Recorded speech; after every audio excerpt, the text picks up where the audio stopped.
O Ministério da Defesa da Rússia divulgou hoje o seu já conhecido relatório diário de operações, né? E eles começam o dia anunciando avanços em duas frentes. Segundo o Ministério, suas tropas teriam libertado dois povoados nas últimas 24 horas: Ivanovka, na região de Dnipropetrovsk, e Pavlovka, na região de Zaporizhia. Eles também disseram que realizaram um ataque massivo durante a noite usando armas de precisão, incluindo os mísseis hipersônicos Kinzhal. O alvo, segundo eles, foi a infraestrutura de energia que atende ao setor de defesa da Ucrânia. E o comunicado diz que os objetivos do ataque foram alcançados e todos os alvos designados foram atingidos. Bom, agora vamos dar uma olhadinha nos números de equipamentos que eles dizem ter destruído nas últimas 24 horas, né? O relatório fala em 8 blindados destruídos no total, incluindo blindados de fabricação americana. Na parte de tanques, eles relatam a destruição de 4 tanques ucranianos. Ainda segundo o relatório, foram 5 peças de artilharia destruída e eles mencionaram um sistema autopropulsado Paladin de fabricação americana e uma peça D-30.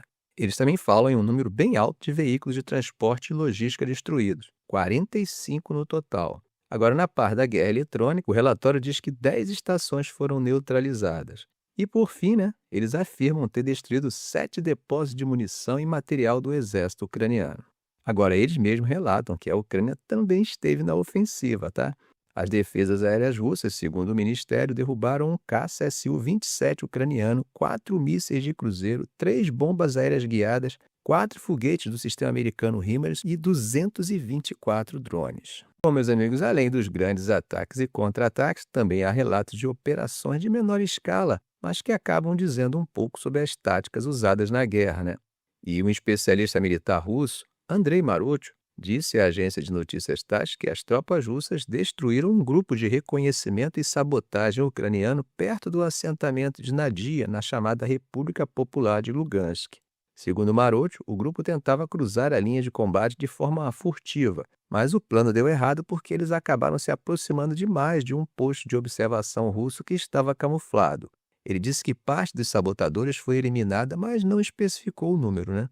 Marutio afirmou que, ao inspecionarem os pertences dos sabotadores mortos, encontraram em uma mochila roupas civis, uniformes do exército russo e documentos falsos. Bom, gente, enquanto isso, no núcleo diplomático, sabe aquela cúpula entre Trump e Putin que parecia estar prestes a acontecer em Budapeste? Parece que virou fumaça. A Casa Branca anunciou que Trump não tem planos de se encontrar com Putin no futuro imediato e que não queria ter uma reunião desperdiçada, uma preocupação que o lado russo também diz compartilhar, né? Bom, segundo 3 fontes, o adiamento veio depois que a Rússia, em uma conversa entre diplomatas na segunda-feira, voltou a colocar na mesa suas exigências máximas para um acordo de paz, ou seja, que a Ucrânia ceda o controle de toda a região sudeste do Donbás. Isso, na prática, é uma rejeição completa daquela sugestão que o próprio Trump tinha feito na semana passada, né, de que os dois lados deveriam simplesmente parar de lutar nas linhas de frente atuais. Dmitry Peskov, que é o porta-voz do Kremlin, disse a repórteres que as datas ainda não foram definidas, mas é necessária uma preparação completa antes disso, e isso leva tempo. O vice-ministro das Relações Exteriores, Sergei Ryabkov, foi na mesma linha, dizendo que os preparativos para a cúpula continuam e que não vê grandes obstáculos. Só que um dia depois do anúncio do adiamento, a Rússia fez questão de mandar um recado bem claro para o mundo.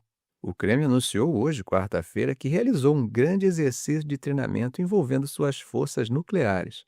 Eles até divulgaram um vídeo mostrando o chefe do Estado-Maior, o general Valery Gerasimov, relatando a Putin sobre os exercícios que incluíram lançamentos práticos de mísseis balísticos intercontinentais, aqueles que são capazes de atingir os Estados Unidos, né? Gente, em momentos chaves como esse, Putin costuma usar esses lembretes do poderio militar da Rússia como um sinal de alerta para Kiev e seus aliados no Ocidente, né? É uma demonstração de força bem calculada, bem no momento em que a diplomacia parece dar uma travada, né? Agora, o mercado financeiro reagiu imediatamente a essa incerteza. Com a notícia do adiamento da cúpula, as ações das empresas de defesa europeias subiram. A lógica é simples, né? Se a paz parece mais distante, a guerra continua e a necessidade de armas e equipamentos militares aumenta. Aí, claro, o cifrão nos olhos da indústria bélica brilha. Bom, meus amigos, enquanto isso, uma pesquisa de opinião feita pela Reuters, em parceria com o Instituto Ipsos, nos Estados Unidos, mostra que a posição de Trump de se opor ao reconhecimento de um Estado palestino pode estar em descompasso com o que pensa a maioria da população dos Estados Unidos, hein? A pesquisa, que ouviu mais de 4.000 pessoas e terminou na segunda-feira, descobriu que 59% dos entrevistados apoiam que os Estados Unidos reconheçam um Estado palestino. 33% são contra e o resto não soube ou não quis responder. Agora, gente, entre os democratas o apoio é massivo, 80%. Mas mesmo entre os republicanos, o partido de Trump, o apoio não é nada pequeno. 41% dos republicanos disseram que apoiariam o reconhecimento. Do outro lado, 53% dos republicanos se opõem, né?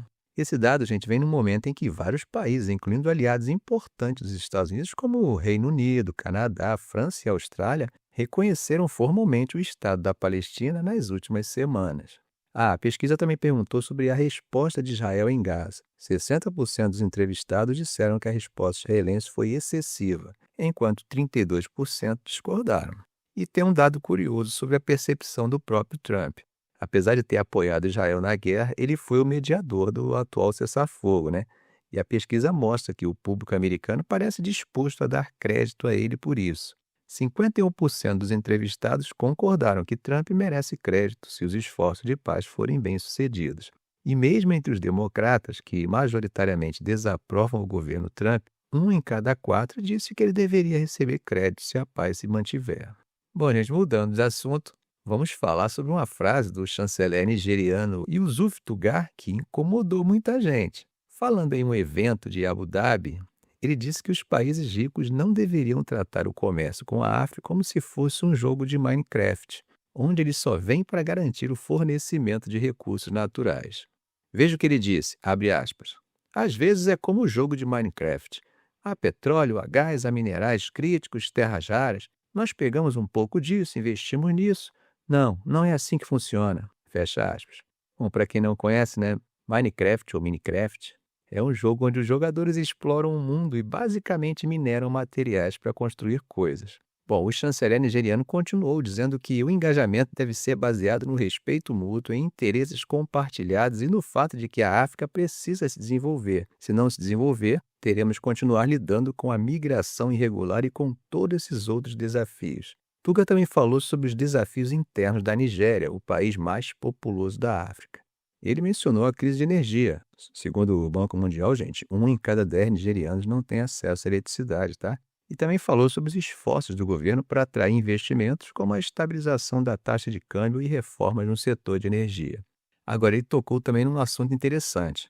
Ele falou sobre as tais narrativas falsas sobre o país que circulam no exterior. E ele se referiu a uma onda recente de alegações sobre um pontinho cristão na Nigéria, que foram amplificadas por algumas figuras da mídia americana, né?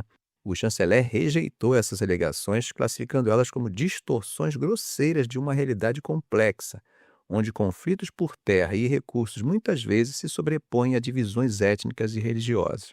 E acabou fazendo um convite, dizendo que isso é algo que os investidores precisam vir e ver por si mesmos.